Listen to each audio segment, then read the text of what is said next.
Hello dears, ഞാൻ നിങ്ങളുടെ മുന്നിൽ ഇന്ന് ചെറിയൊരു തോരനുമായിട്ടാണ് വന്നിരിക്കുന്നത്. അത് മറ്റൊന്നുമല്ല, നമ്മൾ തലേദിവസം വാങ്ങിച്ച കിരണിൻ്റെ ഫ്രൂട്ട് കഴിച്ചു. നല്ല ഫ്രഷ് ആയതുകൊണ്ട് തന്നെ നമ്മൾക്കതിൻ്റെ തോട് അഥവാ തൊലി കളയേണ്ടെന്ന് വിചാരിച്ചു.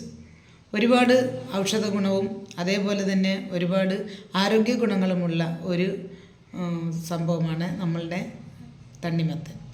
Vitamin A, vitamin B, vitamin C, അതേപോലെ തന്നെ ഒരുപാട് ആൻറ്റി ഓക്സിഡൻസ് അടങ്ങിയ ഒരു ഭക്ഷണം തന്നെയാണ്. അതുകൊണ്ട് നമ്മൾ ഭക്ഷണങ്ങൾ തിരഞ്ഞെടുക്കുമ്പോൾ തന്നെ നമുക്ക് ആരോഗ്യ ഗുണങ്ങൾ എങ്ങനെയുണ്ട്, അതിനകത്ത് വൈറ്റമിൻസൊക്കെ എങ്ങനെയാണ് എന്നുള്ളത് അറിഞ്ഞുകൊണ്ട് നമുക്ക് തിരഞ്ഞെടുക്കാൻ നോക്കാം.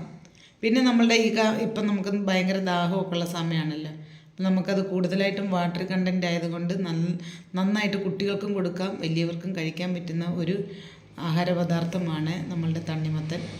എന്തായാലും എല്ലാവരും ഈ ഒരു ചെറിയൊരു വീഡിയോ കണ്ട് നിങ്ങളൊന്ന് ട്രൈ ചെയ്ത് നോക്കുക, ഫീഡ്ബാക്ക് അറിയിക്കുക, കമൻറ്റ്, ഷെയർ, ലൈക്ക്, സബ്സ്ക്രൈബ് എല്ലാം ചെയ്യുക.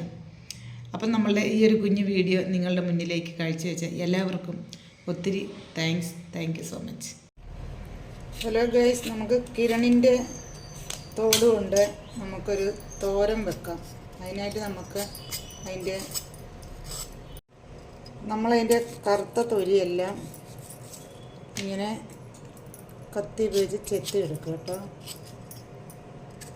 സുഹൃത്തുക്കളെ, നമ്മളെ കിരൺ ഉൾഭാഗം കഴിച്ചതിന് ശേഷം അതിൻ്റെ ബാക്കി വന്ന തൊലി ഉണ്ടായിരുന്നു, അത് കളയണ്ടെന്ന് വിചാരിച്ചു. നല്ല അതിൻ്റെ തൊലിയൊക്കെ, കറുത്ത തൊലിയൊക്കെ കളഞ്ഞ് കഴുകി നല്ല സുന്ദര കുട്ടപ്പന്മാരായിട്ട് എടുത്തിട്ടുണ്ട്. അത് നമുക്കൊരു തോരൻ വയ്ക്കാനായിട്ട് കണ്ടോ, നല്ല സുന്ദരന്മാരായിട്ടുണ്ട്. അപ്പോൾ നമുക്ക് നല്ല വൈറ്റമിൻസ് ഉള്ളൊരു സംഭവമാണ്. തികച്ചും ഫ്രഷും കൂടെ ആയതുകൊണ്ട് നമുക്ക് ഇത് കളയാണ്ട് തന്നെ മറ്റൊരു കറിക്കായിട്ട് നമുക്ക് ഉപയോഗിക്കാം. നമ്മളൊരു തോരൻ വെക്കാനായിട്ട് ഉദ്ദേശിക്കുന്നത്. അതിന് വേണ്ടിയിട്ട് ഇതിന് വേണ്ട ആവശ്യമുള്ള 1 ടീസ്പൂൺ ജീരകം, ഒരു 10-15 ചുവന്നുള്ളി, 3 വെളുത്തുള്ളി, കുറച്ച് വേപ്പില, 2 പച്ചമുളക്, 1 ടീസ്പൂൺ മഞ്ഞൾപ്പൊടി, 1 ടീസ്പൂൺ ഉപ്പ്, പിന്നെ 1 മുറി നാളികേരം ചിരണ്ടിയത്, പിന്നെ കടുക് പൊട്ടിക്കൽ. ഇത്രയുമാണ് ഇതിന് വേണ്ട ഇൻഗ്രീഡിയൻസ്, ആവശ്യമായ സാധനങ്ങൾ. തൊലി നമുക്ക് ചെറുതായിട്ട് അരിഞ്ഞെടുക്കാം.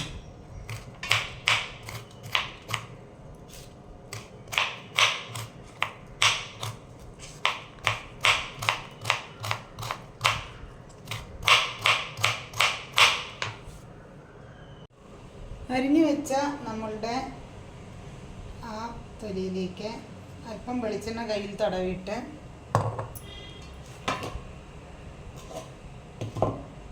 ഇഞ്ചി, പച്ചമുളക്, വേപ്പില, മഞ്ഞൾ, ഉപ്പ്, നാളികേരം, ഇത് നമ്മൾ നന്നായിട്ട് മിക്സ് ചെയ്യാം.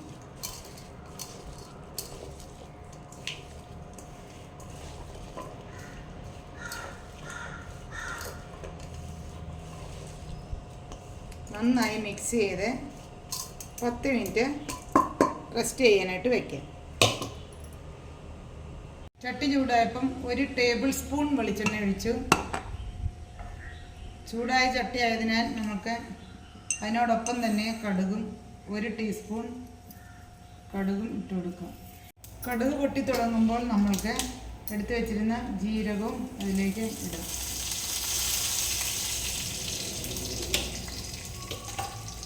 ജീരകം ഒന്ന് മെറൂൺ കളറാകുമ്പോഴേക്കും നമ്മൾ റെഡിയാക്കി വെച്ചിരിക്കുന്ന ആ കൂട്ട ഇതിനകത്തിട്ട് ഒരു തോരൻ നമുക്ക് ഉണ്ടാക്കാം. ഒരു അടിപൊളി തോരനാണ്. നന്നായി മിക്സ് ചെയ്യാം.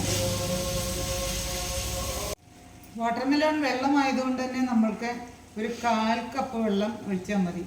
അത് മൊത്തം വെള്ളത്തിൻ്റെ ഇതായതുകൊണ്ട് ഒന്ന് വേവണം.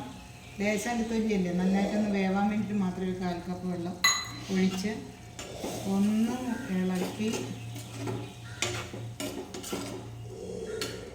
ഇതാക്കിയിട്ട് നമുക്കൊന്ന് മൂടി വയ്ക്കാം. തീ സിമ്മിൽ ഇട്ടിരിക്കണം.